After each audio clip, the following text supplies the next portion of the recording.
Ryan from Singapore. I'm currently a computer science major at Columbia University. I chose Columbia for its great academic program, combined with its fantastic location in the middle of New York. My first impression of Columbia was that it had many students from all over the world, many of whom were very motivated and great to attend classes with.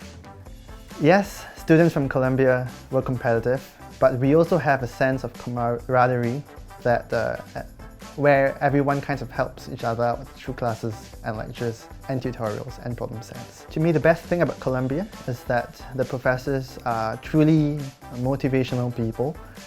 They are people who are very passionate about the areas of study, and that sense of motivation rubs on us students, propelling us forward towards greater heights. I would say the cost of living can be rather challenging at times. So we not only have to be a student, but sometimes we need to balance my budget against food, lodging, etc.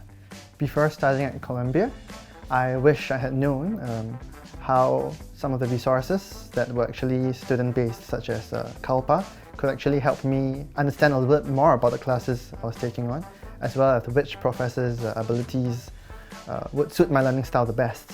I guess it's something you only learn as you spend more time in school, what sort of resources are available to students. For those of you who don't know, CALPA is a student-based website where students can rate certain classes and give some reviews about some of the professors and how they conduct the classes, their lectures and their tutorials.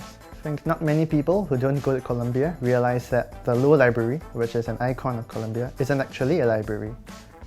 I would say college is a little bit more independent. So for high school, you kind of have a teacher guiding you, showing you what's next. For college, be it networking, for careers, or be it academics, much of it's left to you to make your own decisions, and you can either make or break your life. I think the college application process was rather daunting because coming from Singapore, we have to deal with UK, which is one system on its own, and the US, which is an entire system on its own, and every single college has a different essay that you need to write. So yeah, it was scary. I took both the SAT and the ACT and saw which one I got higher and submitted that. I prepared by purchasing off Amazon every single book I could find within the last 3 or 4 years and just practiced the hell out of it.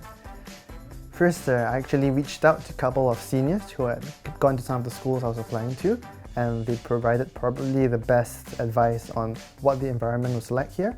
You will never really know what a school is like until you visit the school, but before you actually get to go to the school, that's the next best thing you can do. Yes, there were a couple of questions, such as things like what book I read recently or what film was memorable. Back in Singapore, one of my community projects was helping a Member of Parliament at her Meet the People sessions, and I crafted my college admissions essay around the experience. Yes, I applied early decision.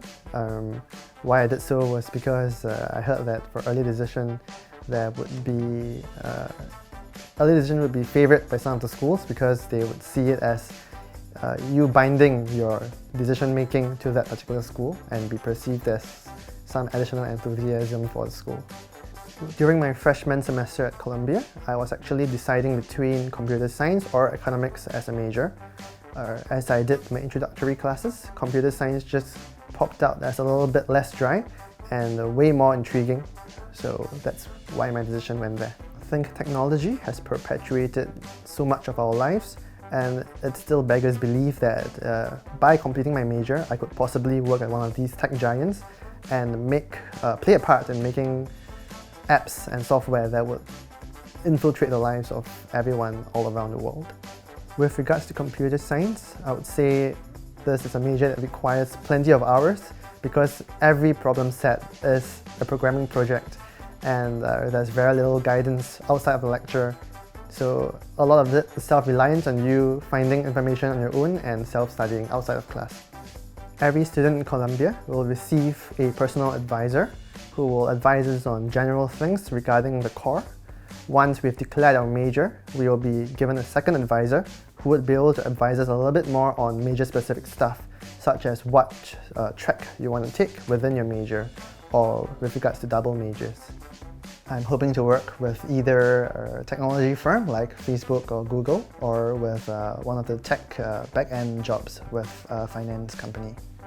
I would say my favorite class was probably 1004, which is the Introduction to Computer Science and Coding via Java.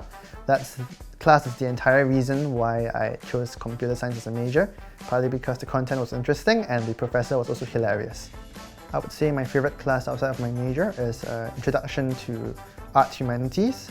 That's one of the core subjects, and I probably would never have taken that class if it weren't for the core. But now that I've taken it, it's really exposed me to classical art, and now when I walk through a museum, I'm actually not clueless.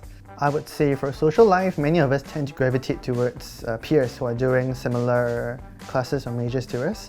So I think the one thing that brings people together is working on a problem set together for the same class.